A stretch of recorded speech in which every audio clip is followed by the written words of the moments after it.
मे आई कम इन sir? जी आइए। Good evening sir. बैठिए। Thank you sir. आपका नाम सुभाष चंद्र मीना है? जी सर। आप चाहें तो मास्क हटा लीजिए, क्योंकि हम लोग आपसे लगभग 11 फीट की दूरी पर बैठे हैं। Thank you sir. और हम सब भी अपनी अपनी बारे में मास्क उतारेंगे, वैसे लगा के रखेंगे, ठीक है? Thank you sir. तो सुभाष अपने बारे में कुछ बताएंगे, अपना परिचय देंगे हमें? सर मेरा नाम सुभाष चंद्र मीना है। मैं राजस्थान के दौसा जिले का निवासी हूँ। ठीक है। मैंने अपनी ग्रेजुएशन IIT गुवाहाटी से इंजीनियरिंग फिजिक्स डिपार्टमेंट में की है। वर्तमान में मैं सिविल सेवा की तैयारी कर रहा हूँ। IIT में आपने कौन सी ट्रेड से किया है? Engineering physics. अच्छा, इसका नाम इंजीनियरिंग फिजिक्स है, ठीक है। और वो बीटेक है? जी सर। ठीक है। उसके बाद क्या किया? सर उसके बाद मैं सिविल सेवा की तैयारी कर रहा हूँ। ये इंजीनियरिंग कब हुई आपकी? सर 2015 में। 2015 में। तो 6 साल से आप सिर्फ तैयारी कर रहे हैं सिविल सर्विसेज की? जी सर। और ये आपका पहला इंटरव्यू है? जी सर। और अटेम्प्ट कौन सा है ये आपका? सर ये मेरा 5th अटेम्प्ट है। 5th अटेम्प्ट है और पहला इंटरव्यू है? जी सर। तो इतना समय क्यों लग गया आपको यहाँ तक पहुँचने में?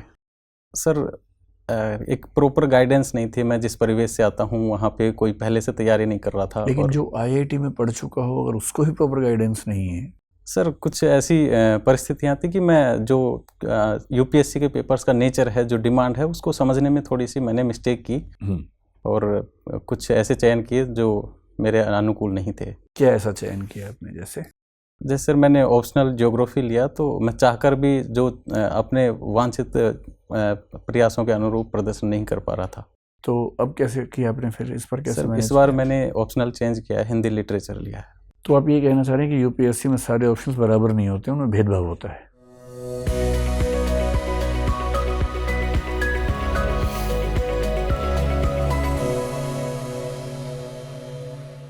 सर मुझे UPSC की पॉलिसी के बारे में ज़्यादा पता नहीं है जी। लेकिन मैंने जैसी मेहनत करी थी 4 साल में, उतनी ही मैंने हिंदी लिटरेचर को दी थी। मुझे लगा कि शायद कहीं अच्छे मार्क्स आए हैं इस बार मेरे। तो अपने हिंदी साहित्य को ठीक से पढ़ा इस बार? पहले भूगोल ठीक से पढ़ा था? सर भूगोल ठीक से पढ़ा था और हिंदी साहित्य को जितना टाइम मिला उसमें जो UPSC का सिलेबस है उसके अनुसार मैंने पढ़ाई की है। अच्छा, मुझे ये बताइए कि भाषा की क्या परिभाषा होती है? सर भाषा जो विचारों के संप्रेषण के लिए उपयोग में आए वो भाषा कहलाती है। और यदि मैं विचार की जगह भावना का संप्रेषण करना चाहूँ तो? सर उसे एक भाषा कह सकते हैं, लेकिन वो एक वैचारिक भाषा या जो संकेतात्मक भाषा है वो होगी। भावनाओं का संप्रेषण अगर मैं कविता बोल के करना चाहूँ तो वो सांकेतिक भाषा होगी? नहीं सर, वो तो निश्चित तौर पर भावनाओं का भाषा के माध्यम से संप्रेषण है। अच्छा छोड़िए, ये बताइए कि परिभाषा की परिभाषा क्या है? क्योंकि आपकी परिभाषा में कुछ ऐसी गलतियां हैं कि मैं ये समझना चाह रहा हूँ कि आप परिभाषा का कंसेप्ट समझते हैं नहीं। परिभाषा क्या होती है मुझे ये बताइए, डेफिनेशन क्या होती है? सर मुझे इसकी तकनीकी नहीं चाहिए, मुझे केवल कंसेप्ट चाहिए, समझ चाहिए आपकी। सर किसी विषय की समझ को संप्रेषित करना, यही परिभाषा है। तो डेफिनेशन और एक्सप्लेनेशन और इंटरप्रिटेशन, इनमें क्या अंतर हो सकता है? सर सॉरी सर, मैं एग्जैक्टली तो नहीं कर पाऊंगा। कोई बात नहीं, अंदाजा लगाइए। परिभाषा जी सर, और व्याख्या एक्सप्लेनेशन जी, और निर्वचन यानी कि इंटरप्रिटेशन। सर परिभाषा है किसी मौलिक विषय या विचार, उसकी जानकारी प्रस्तुत करना उसके बारे में, और इंटरप्रिटेशन किसी विचार के बारे में या उसके जो संक्षिप्त में लिखा हो उसको उसके वास्तविक अर्थों में प्रकट करना या उसकी जो मूल भावना है वो दर्शाना, वो इंटरप्रिटेशन है। आई एम सॉरी सर, मैं इतना ही सोच। अभी आपकी उम्र क्या है? सर 28 साल। 28 साल है। चलिए मैं आपसे एक और सवाल सिंपल सा पूछ के फिर बात खत्म करता हूँ। मुझे ये बताइए कि ऐसा सुनने में आता है कि जब कोई सैनिक मान लीजिए किसी ट्रेन में चढ़ा, किसी बस में चढ़ा, तो आजकल एक नया ट्रेंड है जो वेस्टर्न कंट्रीज़ में भी था पहले, यहाँ भी आना शुरू हुआ कि सब लोग खड़े होकर तालियां बजाते हैं उसके लिए कि वो सैनिक है, उसने देश के लिए खतरा मोल लिया है, जो कि अच्छा ट्रेंड है। ठीक है जी सर। तो सेना का व्यक्ति देशभक्त है क्योंकि वो बॉर्डर्स पे है, लड़ता है। जी सर। मैं ये जानना चाह रहा हूँ कि जो व्यक्ति सेना में नहीं है वो कैसे देशभक्त हो सकता है? अगर वो देशभक्त होना चाहे तो उसके पास क्या क्या उपाय हैं, क्या करना चाहिए उसको? ऐसे जैसे मुझे एक सिंपल एग्जाम्पल लीजिए, कोई रिक्शा वाला है, रिक्शा वाला देशभक्त होना चाहता है, कैसे हो, क्या करे वो? 5 मुझे एग्जाम्पल दे दीजिए कि वो ये करे, ये करे, ये करे तो वो देशभक्त है। जी सर। सबसे पहले तो जो रिक्शे को खरीदने के और उसको चलाने के जो नियम हैं, जो पंजीकरण होते हैं, वो उसने फॉलो किया हो। दूसरा, वो ट्रैफिक रूल्स का पालन करे। तीसरा है उनकी सवारी के प्रति जो जिम्मेदारियां हैं, उनकी सुरक्षा वो पालन करे। चौथा है जो और लोगों के प्रति, दूसरे जो राहगीर हैं उनके प्रति कुछ उसके दायित्व होते हैं कि कोई एक्सीडेंट हो जाए तो उसके कुछ नैतिक दायित्व होते हैं, उन्हें वो पूरा करे। और एक अगर वो किसी ऐसे कर या फीस के दायरे में आता है तो उन्हें टाइम रेगुलरली। तो प्रोफेशनल एथिक्स ही देशभक्ति है इसका मतलब, क्योंकि आपने पांचों बातें जो बताई वो प्रोफेशनल एथिक्स की हैं। हर प्रोफेशन के व्यक्ति की जिम्मेदारियां हैं, कोड ऑफ कंडक्ट प्रोफेशन का है। जी सर। क्या उसके बियॉन्ड भी कोई संभावना है? सर मुझे लगता है अगर देशभक्ति कोई व्यक्ति अपना कर्तव्य या जो उसका स्वधर्म है उसको अच्छे तरीके से और पूरी ईमानदारी से निभा रहा है तो वही उसके लिए देशभक्ति है। ठीक, मैडम आप पूछिए। सुभाष, अगर भारत चीन से कोई 2 बातें सीखना चाहे तो कौन सी 2 बातें हम सीख सकते हैं? मैम, सबसे पहले तो जो उनकी मैन्युफैक्चरिंग पॉलिसी है, जो वो वर्ल्ड का मैन्युफैक्चरिंग हब बन के उभरा है और किस प्रकार से उसने बड़े बड़े SEZ बनाए हैं और लोगों को उसी के अनुरूप ट्रेनिंग किया है, जो ग्लोबल सप्लाई चेन है उसका भागीदार बना है, तो वो मॉडल कहीं ना कहीं हमारे यहाँ पे हो सकता है। दूसरा है उसका जो सी फूड और जो फूड डाइवर्सिटी उसने बढ़ाई है, सी फूड हो या मरुस्थल में उसने पैदावार बढ़ाना शुरू किया है, तो वो उसके इतने सबसे ज़्यादा जनसंख्या का देश होने के बावजूद उनकी खाद्य पूर्ति कर रहा है। तो मुझे लगता है हमारे भी कई जगह ऐसी हैं जहाँ पे प्रोडक्टिविटी और प्रोडक्शन बढ़ाने की ज़रूरत है, तो वो चीन से सीख सकते हैं। बिल्कुल सही।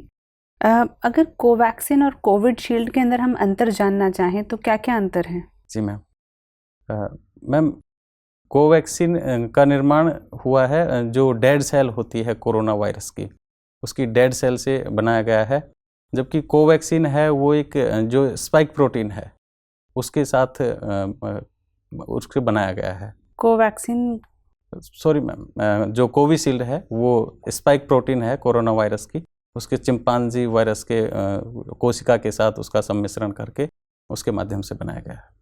ऑफिशियल एफिकेसी कितनी है दोनों की? मैम कोवैक्सिन की 3rd ट्रायल के बाद 78% है, कोविशील्ड की थोड़ी कम है, इसका अलग अलग मुझे एग्जैक्ट आइडिया नहीं है, कोवैक्सिन से कम है। अगर एक BPL महिला जी मैम भारत देश में ये जानना चाहे, आपके पास आए और वो ये जानना चाहें कि उनके पास कौन कौन सी स्कीम्स हैं सेंट्रल गवर्नमेंट की जिसका फ़ायदा वो उठा सकती हैं?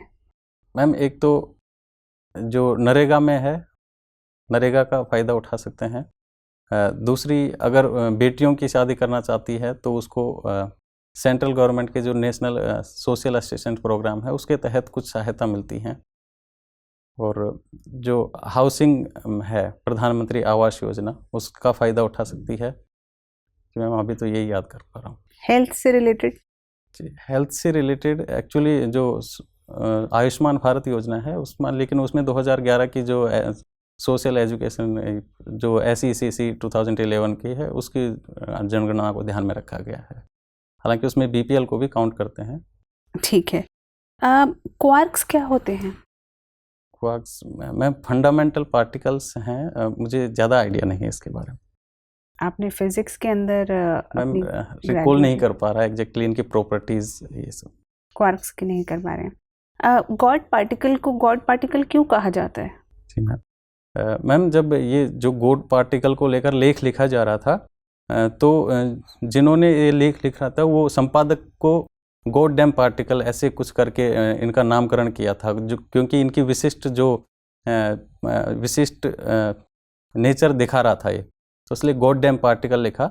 तो वो संपादक ने डैम को हटाकर गॉड पार्टिकल ही रखा, तो उसके बाद ये गॉड पार्टिकल के नाम से ही प्रसिद्ध हो रहा।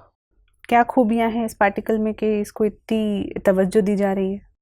नेचर की समझ है, जो ओरिजिन हुआ है इस यूनिवर्स का, उसके बारे में गॉड पार्टिकल के माध्यम से, क्योंकि किसी भी वस्तु को, किसी भी कण को जो मास होता है वो जो गॉड पार्टिकल के द्वारा निर्मित फील्ड के कारण ही उसको मास प्राप्त होता है, तो ये जो यूनिवर्स की समझ पैदा करता है। ठीक है, आपने ब्लड डोनेशन में काम किया है, आपके डैफ से पता चलता है। जी मैम। तो यूनिवर्सल रेसिपिएंट और यूनिवर्सल डोनर कौन कौन से ब्लड ग्रुप्स होते हैं? Ma'am A B positive, A B negative होता है, वो यूनिवर्सल रिसिप्टर होता है, यूनिवर्सल डोनर होता है, sorry ma'am. A B negative yes ma'am. Donor होता है, दोबारा सोचिए। सॉरी मैम, मैं कंफ्यूज हो रहा हूँ। शायद ए बी पॉजिटिव होता है वो यूनिवर्सल डोनर होता है, और जो ओ नेगेटिव होता है वो यूनिवर्सल एक्सेप्टर होता है। चलिए ठीक है, एक बार देख लीजिएगा। ठीक है मैम। मेरा अंतिम सवाल आपसे, आपके रोल मॉडल कौन है? मैम मैं महेंद्र सिंह धोनी को अपना रोल मॉडल मानता हूँ। क्यों? मैम उन्होंने जो एक छोटे से परिवार से आते थे, लेकिन उसके बावजूद भी इतना बड़ा लक्ष्य रखा, और अड़चनों के बावजूद भी लगातार प्रयासरत रहे। किसी भी मैच में उनकी जो स्ट्रेटजी होती है खेलने की, वो उनका आइडिया, उनका जो खेलने का तरीका होता है, वो बोलते हैं जो हमारे कंट्रोल में नहीं है, जो अनकंट्रोलेबल हैं, उनके बारे में ध्यान ना देकर जो चीज़ें कंट्रोल की जा सकी उनके बारे में ज़्यादा फोकस करें तो ज़्यादा बेहतर परिणाम आते हैं। Thank you so much. Thank you ma'am. Subhash ji sir. आपने एनएसएस में भी शिरकत की है। जी सर। एक मैं वाक्य बोल रहा हूँ, बताइएगा उसमें अशुद्धि क्या है। जवाहरलाल नेहरू ने एनएसएस के तीसरे राष्ट्रीय अधिवेशन को संबोधित किया। सॉरी सर, मैं नहीं ढूंढ पा रहा हूँ। अच्छा, एनएसएस की स्थापना कब हुई थी? Sorry sir. एनएसएस का फुल फॉर्म क्या है? National service scheme. National service scheme का कार्यक्षेत्र क्या है? सर ये जो युवाओं में, स्कूल में पढ़ने वाले और कॉलेज के युवा हैं, उनमें जो ऐसी मूल्य, ऐसी वैल्यूज़ इनकलकेट करें जो राष्ट्र के उत्थान में और समाज के समग्र उत्थान में उपयोगी साबित हों। ठीक है। अभी पूरी विश्व अर्थव्यवस्था किसी न किसी प्रकार की परेशानी से गुजर रही है। जी सर। 2008-9 में आर्थिक मंदी आ गई थी, फिर 2011-12 में मंदी आ गई, फिर अभी कोरोना की लहर पड़ रही है। आपको लग रहा है कि इस पूरे प्रक्रिया में संयुक्त राष्ट्र संघ और विश्व बैंक विश्व अर्थव्यवस्था का सही मार्गदर्शन कर पा रहे हैं? सर मुझे लगता है जो उनका मैंडेट है उसको तो वो निभा रहे हैं, लेकिन जो देशों की जो स्थितियां हैं तो उसमें उनका ज़्यादा कोई रोल है नहीं। जो संरक्षणवादी नीतियां हैं उसमें वो कुछ ज़्यादा कर नहीं सकते हैं। हालांकि जो ऐसी सिचुएशन से उभरने के लिए जो इंटरनेशनल कोलैबोरेशन की ज़रूरत होती है, उसमें हो सकता है कि वो एक बेहतर भूमिका निभा सकते हैं। G20 की प्रासंगिकता भी पिछले कुछ वर्षों से काफ़ी कमज़ोर होती जा रही है, और फिर G7 उभरता जा रहा है वैश्विक नीतिगत चर्चा के मंच के रूप में। जी सर। इन परिवर्तनों के क्या कारण है? G20 की प्रासंगिकता हाल के समय में क्यों कम हो रही है? सर एक्चुअली जो G20 के द्वारा जो एजेंडा अपनाया जाता है उसको इम्प्लीमेंट करने के लिए कोई सिस्टम, ऐसा कोई मंच नहीं है उनके पास। तो उसको सिर्फ कभी कभी कह दिया जाता है कि वो एक टॉक शो बन के रह जाता है, क्योंकि जो G20 है उसमें विचारधारात्मक रूप से काफ़ी विविधताएं हैं, जबकि G7 क्योंकि लोकतांत्रिक तरीके से काम करता है और उनके साझा वैल्यूज़ हैं, लाइक माइंडेड कंट्रीज़ हैं सारे सदस्य, तो वो एक अच्छे तरीके से काम करता है। इसलिए उनके जो एजेंडा है वो अच्छी तरह से इम्प्लीमेंट होता दिखाई देता है। क्या आपको लगता है विश्व व्यवस्था में अराजकता की तीव्रता बढ़ती जा रही है? सर कुछ नेशंस के बारे में कहा जा सकता है, लेकिन ज़्यादातर नेशंस क्योंकि कन्वर्जेंस के पॉइंट ज़्यादा चाहते हैं तो वो कन्फ्लिक्ट नहीं चाहते, और अराजकतावादी जो शक्तियां हैं उनको कहीं ना कहीं अपने आप से नियंत्रित रखते हैं। पिछले कुछ समय से विश्व व्यवस्था में भारत की हैसियत भी कुछ कमज़ोर होती जा रही है, और सुरक्षा परिषद के अस्थायी सदस्य के रूप में हमारी दावेदारी भी कमज़ोर दिखती जा रही है। क्या कारण है इसके? नहीं सर, ऐसा तो नहीं है कि कमज़ोर पड़ी है। हमने निरंतर प्रयासरत हैं और पहले से ज़्यादा ही देशों का समर्थन प्राप्त हुआ है, लेकिन कुछ ऐसी सिचुएशंस आ जाती हैं तो वो शायद हमें अच्छे से टैकल करने की ज़रूरत है। क्या हाल फिलहाल में आने वाले समय में भारत सुरक्षा परिषद की अध्यक्षता करने वाला है? सर भारत वर्तमान में एक अस्थायी सदस्य है यूएनएससी का, तो शायद वर्तमान में 1 महीने के लिए वो सदस्यता, वो अध्यक्षता करने वाला है। कब? सर शायद इसी महीने से शुरुआत करने वाला है, एग्जैक्ट डेट्स याद नहीं है। कौन भारत की तरफ से कौन से अधिकारी अध्यक्षता करेंगे? सॉरी सर, इसका आइडिया नहीं है। अच्छा, हमारे पड़ोसी देशों से व्यापार की मात्रा लगातार कम होती दिख रही है, क्या कारण है? सर ये जो कनेक्टिविटी है उसका मेन इश्यू है। कनेक्टिविटी में क्या दिक्कत आ रही है?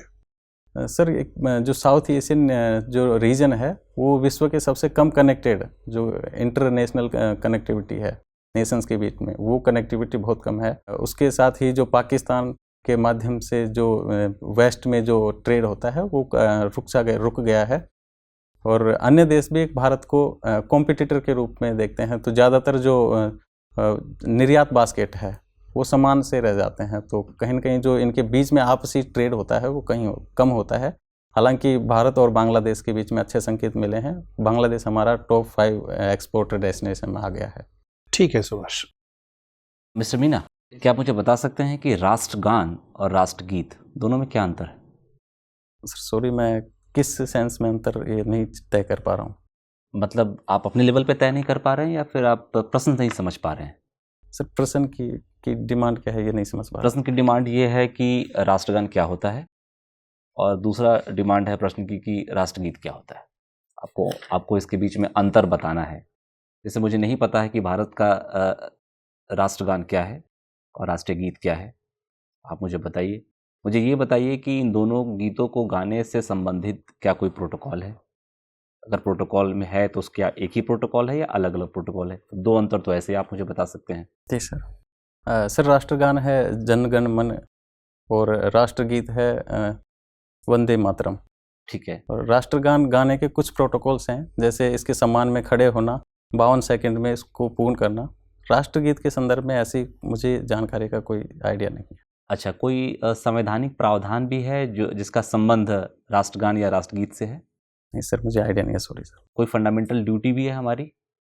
सर, जो राष्ट्र के सम्मान के प्रतीक हैं, जो राष्ट्र के प्रतीक हैं उनके प्रति सम्मान की भावना है, तो उसमें राष्ट्रगान और राष्ट्रगीत दोनों शामिल हैं। अच्छा, ये बताइए कि क्या संसद को कोई अधिकार दिया गया है राष्ट्रगान और राष्ट्रगीत से संबंधित कोई भी निर्णय लेने के लिए? सर, संसद संप्रभु है, तो इनसे संबंधित कोई भी निर्णय लेने के लिए संसद संप्रभु है तो ले सकती है निर्णय। ठीक है। अच्छा, ये बताइए, अभी हाल ही में सुप्रीम कोर्ट ने ये कहा कि जो हाई रेट ऑफ पेंडेंसीज हैं हायर जुडिशरी में, इंक्लूडिंग हाई कोर्ट और सुप्रीम कोर्ट, उसको टैकल करने के लिए एडहॉक जजेस को हाई कोर्ट में अपॉइंट किया जाए। जी सर। क्या आप मुझे बता सकते हैं एडहॉक जजेस को अपॉइंट करने संबंधित जो प्रोसीजर है वो भी कॉलेजियम सिस्टम से गवर्न होता है? सॉरी सर, आइडिया आप रिकॉल नहीं कर पा रहे हैं। अच्छा, अभी आप यूपीएससी का साक्षात्कार दे रहे हैं। जी सर। क्या मुझे बता सकते हैं कि यूपीएससी के चेयरमैन को उनके पद से पदच्युत करने की क्या प्रक्रिया होती है? कौन कौन से ग्राउंड पे उनको वहां से रिमूव किया जा सकता है? सर, एक तो जो गंभीर प्रकार का जो आरोप लगते हैं उन पे करप्शन के, उन पे कर सकते हैं। जो साबित दिवालिया होता है उसके आधार पर। ठीक है, एक है साबित दिवालिया, ठीक है। दूसरा, करप्शन के आरोप लगने से रिमूव किए जा सकते हैं वो? सर, गंभीर भ्रष्टाचार का आरोप है तो किया जा सकता है। चलिए मैं आपको बता देता हूँ। एक तो अनडिस्चार्ज इंसॉल्वेंट है, तब एक ग्राउंड बनता है। अपने ऑफिस के बाहर अगर कोई सरकारी काम में वो कार्यरत हैं और उससे बेनिफिट ले रहे हैं तब भी है। और एक ग्राउंड है जो मैं जानना चाहता हूँ आपसे, infirmity of mind and body है, प्रेसिडेंट उनको रिमूव कर सकते हैं। मेरा प्रश्न यहाँ शुरू होता है कि भारत में जो प्रेसिडेंट के पावर्स वेस्टेड हैं, एग्जीक्यूटिव पावर्स, उसको एक्सरसाइज करने के लिए उनको council of ministers headed by prime minister से एडवाइस लेना होता है। जी सर। इस केस में ये डिसाइड करने के लिए कि यूपीएससी के चेयरमैन को पदच्युत किया जाए इन्फर्मिटी ऑफ माइंड या बॉडी के ग्राउंड पे, क्या ये डिसीजन प्रेसिडेंट का इंडिपेंडेंट डिसीजन होगा? अन्य शब्दों में, क्या ये डिस्क्रिशनरी डिसीजन होगा या इस डिसीजन के लिए वो अपने काउंसिल ऑफ मिनिस्टर पे निर्भर होंगे या फिर कोई अन्य प्रक्रिया है? सर, मैं एग्जैक्ट तो नहीं बता पाऊंगा, लेकिन शायद ये एक कमेटी, विशेषज्ञ जो इस फील्ड में विशेषज्ञ हैं, उनकी कमेटी के सुझावों के आधार पर राष्ट्रपति निर्णय लेते हैं। पढ़ा है आपने या अंदाजे के? सर, अंदाजे के आधार। अंदाजे से बोल रहे हैं आप? सर, कहीं पढ़ा था कि कुछ ये ऐसे मामले होते हैं जो माइंड से रिलेटेड होते हैं, उस पर विशेषज्ञों की एक कमेटी बैठी। चलिए छोड़िए, मेरा अंतिम प्रश्न है। अच्छा, इलेक्शन फॉलो करते होंगे आप? जी सर। राज्य के इलेक्शंस होते हैं, जनरल इलेक्शंस होते हैं, उसमें एक कॉन्सेप्ट हम लोग सुनते हैं, स्टार कैंपेनर। आप देखते होंगे कि फिल्म के एक्टर्स आ रहे हैं, उसमें क्रिकेटर्स आ रहे हैं, या फिर जो नामचीन लोग हैं वो किसी पॉलिटिकल पार्टी के लिए कैंपेन करते हैं और उन्हें हम स्टार प्रचारक कहते हैं। Yes. क्या आप मुझे बता सकते हैं जो आरपीआई एक्ट है 1951 का, रिप्रेजेंटेशन ऑफ पीपल एक्ट, उसमें स्टार प्रचारक से संबंधित क्या प्रावधान है? कोई पॉलिटिकल पार्टी कितने स्टार प्रचारक को अपने पास रख सकती है किसी इलेक्शन के लिए, और उसके लिए एलिजिबिलिटी क्राइटेरिया क्या है? सर, मुझे आइडिया नहीं है, सॉरी सर। ठीक है, अच्छा लगा बात करके आपसे। सुभाष जी सर। सुभाष, आपने भूगोल की भी पढ़ाई की है और आपका ग्रेजुएशन फिजिक्स में रहा है, इंजीनियरिंग फिजिक्स। जी सर। अच्छा, क्या हम सूर्य को ब्लैक बॉडी कह सकते हैं? Sir I don't know sir. Black sir, body होते क्या हैं? सर जो जितना प्रकाश अवशोषण करे उतना ही मतलब उसे रेडिएशन इतना ही रेडिएट कर दे। जितना अवशोषण करे उतना ही रेडिएशन कर दे, ये समझ में नहीं आई बात। सर जितना जैसे रेडिएशन, कोई कौन सी बॉडी ब्लैक बॉडी आप मानते हैं? सॉरी सर, अच्छा, ब्लैक बॉडी और ब्लैक होल दोनों एक ही चीज़ हैं, दोनों अलग अलग हैं? अलग अलग है सर। अच्छा, दोनों में क्या अंतर है? सर ब्लैक बॉडी जितना एब्जॉर्ब करती है उतना रेडिएट कर देती ठीक है। जबकि जो ब्लैक होल है वो जितने भी रेडिएशन आते हैं या कोई और चीज़ें आती है उसको उसकी ग्रेविटी बहुत ज़्यादा होती है तो सब कुछ एब्जॉर्ब कर लेती है। तो सूर्य को इसमें क्या माना जाएगा? ब्लैक होल तो नहीं लग रहा है, ब्लैक बॉडी माना जा सकता है? कोई सर, आइडिया नहीं है? नहीं सर। अच्छा, अभी हाल फिलहाल में आपने सुना होगा, कई सालों से खबरों में है कि पृथ्वी का मैग्नेटिक पोल शिफ्ट हो रहा है। जी सर। सुना है ना आपने? जी सर। ये मैग्नेटिक पोल का निर्धारण कैसे होता है? जी सर, जो आंतरिक कोर है और बाहरी कोर है उसके बीच में जो तुलनात्मक गति होती है उसके कारण ये मैग्नेटिक फोर्स उत्पन्न होता है। क्योंकि सर बाहरी कोर है वो पिघली हुई अवस्था में है और आंतरिक कोर है ठोस अवस्था में है। ठीक है। तो रिलेटिव मोशन इन दोनों के बीच में पृथ्वी के घूर्णन के कारण उत्पन्न होता है। ठीक है। तो उसमें जब घूर्णन करते हैं आयरन के पार्टिकल्स तो वो एक मैग्नेटिक फोर्स जनरेट करते हैं। तो मैग्नेटिक फोर्स से क्या क्या होता है फिर? इलेक्ट्रोमैग्नेटिक फील्ड बनता है। तो मैग्नेटिक फील्ड तो अलग चीज़ हो गया, मैग्नेटिक पोल का निर्धारण कैसे होता है? सर उनकी जो डायमेंशंस है, ओरिएंटेशन ये निर्धारित होता रहता है, समय समय पर बदलता रहता है। तो उसके आधार पर जैसे ओरिएंटेशन रहता है उसके आधार पर जो चट्टानें बनती है और चट्टानों का। अगर पृथ्वी का मैग्नेटिक फील्ड कुछ समय के लिए खत्म हो जाए जी सर, तो क्या होगा? सर जो नेविगेशन सिस्टम है हमारा वो क्रैश कर जाएगा बस। और शायद मैं रिकॉल नहीं कर पा रहा। और पृथ्वी का मैग्नेटिक पोल जो शिफ्ट हो रहा है, चेंज हो रहा है, मतलब अपना स्थान बदल रहा है। जी सर। यही होना है ना, शिफ्ट का मतलब यही होता है यस कि सर। पहले कहीं और था अब कहीं और जा रहा है। तो इसका फॉरेस्टेशन पर क्या प्रभाव पड़ेगा आपके हिसाब से? सॉरी सर, मैं कोई आइडिया नहीं है? नहीं सर। अच्छा, इसका पूरा ओवरऑल हमारी हेल्थ पर, हमारे सेहत पर, सेहत का मतलब कि हो जाता है हमारी क्रियाविधि पर, क्रियाकलाप पर, मानव जीवन पर क्या प्रभाव पड़ेगा? सर जो हमारी जैविक घड़ी होती है वो कहीं ना कहीं मैग्नेटिक जो फील्ड होता है पृथ्वी का उससे निर्धारित होती है। ठीक है, तो एक अगर हो वो गया। चेंज होता है तो उसमें दूसरा? सर दूसरा जो पशु पक्षी हैं इनके साथ भी करेगा तो जो इकोलॉजी को प्रभावित करेगा, जो वन हेल्थ कॉन्सेप्ट है उसके तहत कहीं ना कहीं मानव फिर से प्रभावित होगा। और सर और नहीं याद कर पा। अच्छा, कई बार आईएमडी जो है हमारा इंडियन मेट्रोलॉजिकल डिपार्टमेंट, जी सर। है ना, तो कई बार प्रेडिक्शन करता है कि आज यहाँ बारिश होने वाली है। जी सर। बारिश नहीं होती है। जी सर। फिर कई बार ऐसा देखा जाता है कि प्रेडिक्शन करता है कि अगले 4 दिन बारिश नहीं होगी और अगले 4 दिन अच्छी खासी बारिश हो जाती है। तो हम एक्यूरेट प्रेडिक्शन मॉनसून को लेकर क्यों नहीं कर पाते हैं? क्या कौन सी टेक्नोलॉजी ऐसी है जो आपको लग रहा है कि मिसिंग है? सर इसमें जो विभिन्न क्षेत्र हैं जहाँ पे आईएमडी के सेंसर्स लगे होते हैं वहाँ पे प्रेशर, ह्यूमिडिटी और टेम्परेचर ये सब नाप कर, हवाओं की गति की दिशा ये सब नाप कर तय करते हैं। लेकिन उसके अलावा कई ऐसे कारक होते हैं जो अचानक से मौसम जो स्थानीय मौसम है उसको चेंज कर देते हैं। जैसे अगर हम लोग दिल्ली के पर्सपेक्टिव में बात करें, जी सर, और मैं उससे बात कर रहा हूँ जिन्होंने फिजिक्स को भी ठीक से समझा है और भौगोलिक स्थितियों को भी ठीक से समझ रहे हैं आप। जी सर। दिल्ली के अगर पर्सपेक्टिव में हम लोग बात करें तो ये प्रेडिक्शन इनका फेल हो गया, आपने पढ़ा होगा ना? जी सर। तो ये फेल क्यों हो गया? इसको एक एग्जांपल से इसको समझाइए, एलोबरेट करके समझाइए जरा। सर एक्चुअली जो नॉर्थ वेस्ट पार्ट इंडिया का है वहाँ पे लो प्रेशर होता है तब दिल्ली में वर्षा के अनुकूल स्थितियाँ बनती है। अच्छा। लेकिन जब वेस्टर्न डिस्टर्बेंस आता है तो जो लो प्रेशर है वो उतना स्ट्रॉन्ग नहीं हो पाता है, तो वो या बना भी होता है तो उसको जो वेस्टर्न डिस्टर्बेंस है, जो वेस्टर्लीज हैं वो इसको कमज़ोर कर देती हैं, तो वो मानसून कमज़ोर हो जाता है।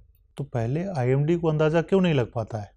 सर क्योंकि जो वेस्टर्न डिस्टर्बेंस है वो भी काफ़ी कारणों से, किसी एक कारण से ना होकर कई सूक्ष्म कारणों से प्रभावित होता है, तो इसी के कारण वो अंदाज़ा कभी कभी सही साबित नहीं होता है। अच्छा, मान लीजिए आपको इस इंटरव्यू में, जो इंटरव्यू अभी आपका चला ना, जी सर, इसमें से आपको मौका मिले अपनी 3 गलतियां सुधारने के लिए मौका मिले, तो कौन कौन सी गलतियां सुधारेंगे आप? आपको लगता है कोई गलती आपसे हुई इस इंटरव्यू में, पूरे प्रक्रिया में? जी सर। कौन कौन सी गलती सुधारेंगे आप? सर एक तो शायद मुझे सर का आंसर वो था राष्ट्रगान और राष्ट्रगीत, उसमें मुझे शायद नहीं आता था तो नहीं बताना चाहिए ठीक था। है। दूसरा, वहीं पर जो राष्ट्रपति द्वारा यूपीएससी के अध्यक्ष के लिए ठीक है। जो वो गतिविधि है सर, ये दो ही याद कर पा रहा हूँ। ठीक है सर। सुभाष, ये बताइए कि जैसे मान लीजिए आप एक ज़िले के कलेक्टर हैं जी सर। और वहाँ पर अभी कोविड की पॉजिटिविटी रेट काफ़ी ज़्यादा है, 10% से ऊपर है। जी सर। ठीक है। उस ज़िले में ग्रामीण आबादी ज़्यादा है, शहरी आबादी कम है, और गांवों में ये अफवाह फैल गई है कि कोविड का वैक्सीन जो लगवाता है वो मर जाता है। जी सर। ठीक है। और ऐसी एक दो घटनाएं, मतलब हज़ारों लोगों ने लगवाया लेकिन उनमें से एक दो की डेथ हो गई तो लोगों ने ये अफवाह फैला दी। अब दिक्कत ये कि लोग घर से बाहर भी निकलते हैं, बहुत कोविड हो भी रहा है, कई लोग मर भी रहे हैं। जी सर। वो सब मान लेते हैं कि नॉर्मल बुखार हुआ, मर गए, पर वैक्सीन लगवाने को तैयार नहीं है। और आपको मुख्यमंत्री जी का निर्देश है कि किसी भी तरह से वैक्सीन लगवाओ। क्या उपाय करेंगे कि लोग वहाँ पर वैक्सीन लगवा लें?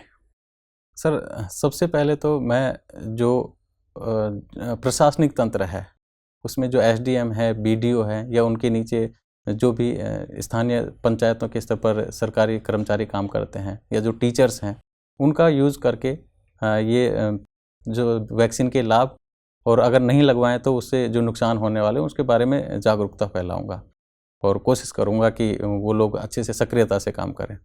दूसरे स्तर पर जो वहाँ के लोकल रिप्रेजेंटेटिव्स हैं, कम्युनिटी लीडर्स हैं या रिलीजियस लीडर्स हैं या पंचायत के जो प्रतिनिधि हैं या फिर सांसद विधायक जो प्रतिनिधि हैं, उनके माध्यम से कोशिश करूंगा कि वो लोग सबसे पहले लगवाएं और लोगों को भी प्रेरित करें।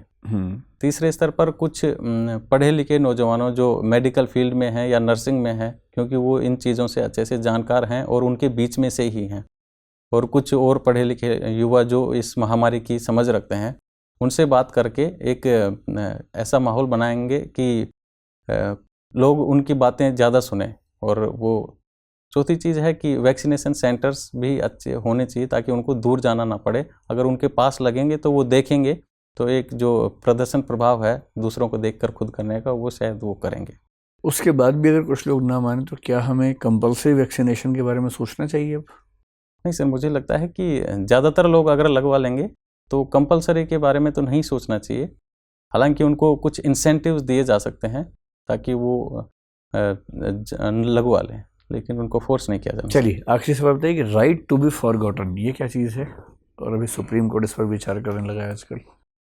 सर, हमारे कुछ ऐसी जानकारियां होती हैं जो किसी केस के माध्यम से या किसी न्यूज़ के माध्यम से पब्लिक डोमेन में आ जाती हैं, लेकिन अगर हम उसके भविष्य में चाहें कि ये पब्लिक डोमेन से हट जाएं, तो वो अगर वो हमारा अधिकार है तो उसे राइट टू बी फॉरगॉटन कहा। क्या ये प्रैक्टिकली पॉसिबल हो पाएगा? सुप्रीम कोर्ट की क्या राय रहेगी, आपका अनुमान क्या है इस मामले में? सर, ज़्यादातर जगहों से तो ये हटाया जा सकता है, लेकिन काफ़ी ऐसी टेक्निकल इश्यूज हो सकते हैं इसमें। जैसे सुप्रीम कोर्ट ही खुद निर्देश देगा या कोई दूसरा कोर्ट निर्देश देगा कि इस आदमी के राइट जो इन्फॉर्मेशन से वो हटा दी जाए, तो वो उसी आदेश में ही एक नाम तो होगा, या फिर केस नंबर के माध्यम से किया जा सकता है, तो केस नंबर के माध्यम से उस आदमी को ढूंढा जा सकता है। तो ये टेक्निकल इश्यूज हैं। हालांकि ज़्यादातर जगह जो लोगों को एक्सेसिबल हैं, ऐसी वेबसाइट्स या न्यूज़पेपर्स, वहाँ से ये किया जा सकता है। ठीक है सुभाष, आपसे बात करके बहुत अच्छा लगा। अब आप जा सकते हैं। Thank you sir. Thank you.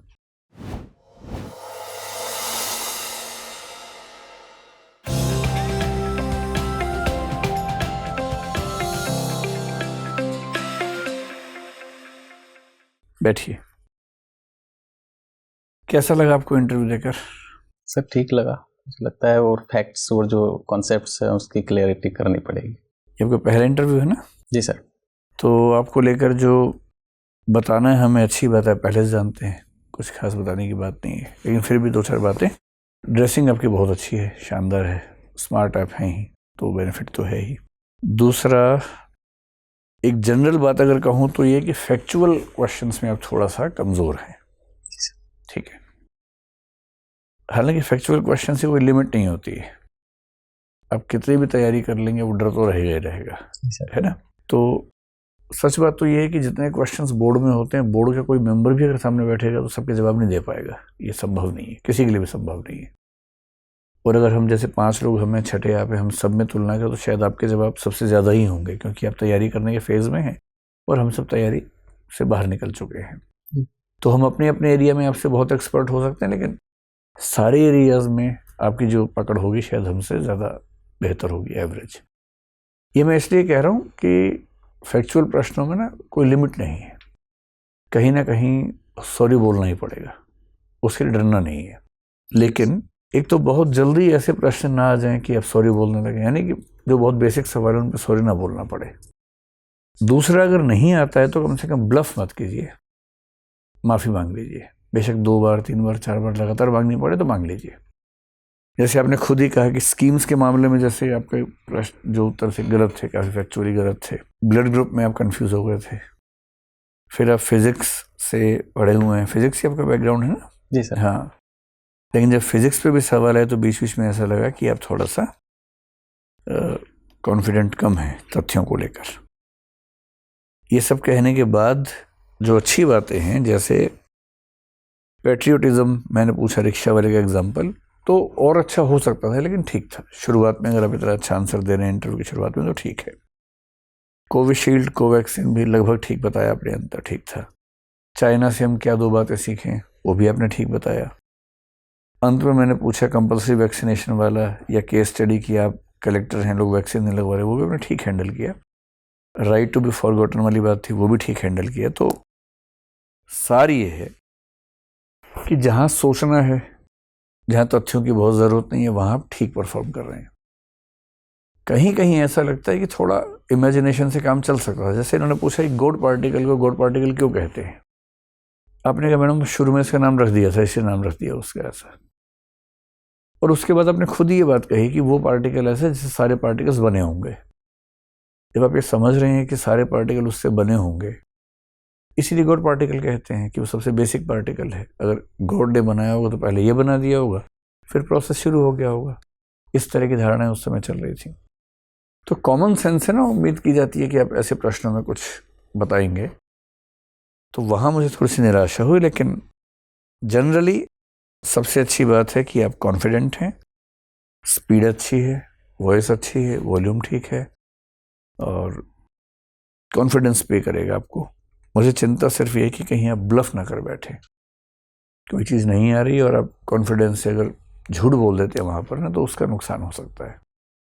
तो बोर्ड मेंबर्स में एक जनरल ओपिनियन था कि आप इस पर थोड़ा ध्यान दें, लेकिन अगर एनालिटिकल ज़्यादा चला तो आप काफ़ी अच्छा स्कोर ले आएंगे। अब करना ये है कि अपने एरिया के फैक्ट्स ध्यान से देख लीजिए। जैसे भाषा की परिभाषा आपसे पूछी, थोड़ा फंस गए आप शुरू में ही। परिभाषा की परिभाषा पूछी, थोड़ा फंस गए शुरू में, लेकिन ठीक है, कई बार इंटरव्यू की शुरुआत में ऐसा हो जाता है। ये आपके हाथ में नहीं है कि आप कैसे मैनेज करेंगे, लेकिन डरिए मत उससे। और शुरू में अगर थोड़ा ख़राब हो भी गया ना, तो हौसला बनाए रखिए, आगे चीज़ें ठीक कीजिए। शुरू में क्या हुआ था इंटरव्यू में ना, वो अंत में किसी को याद भी नहीं रहता है, हम सब भूल गए। जैसे परिभाषा की परिभाषा मैंने लिख लिया था तो मुझे ध्यान आया, वरना मुझे याद नहीं था कि मैंने आपसे पूछा है। कोई भी याद नहीं रख पाता।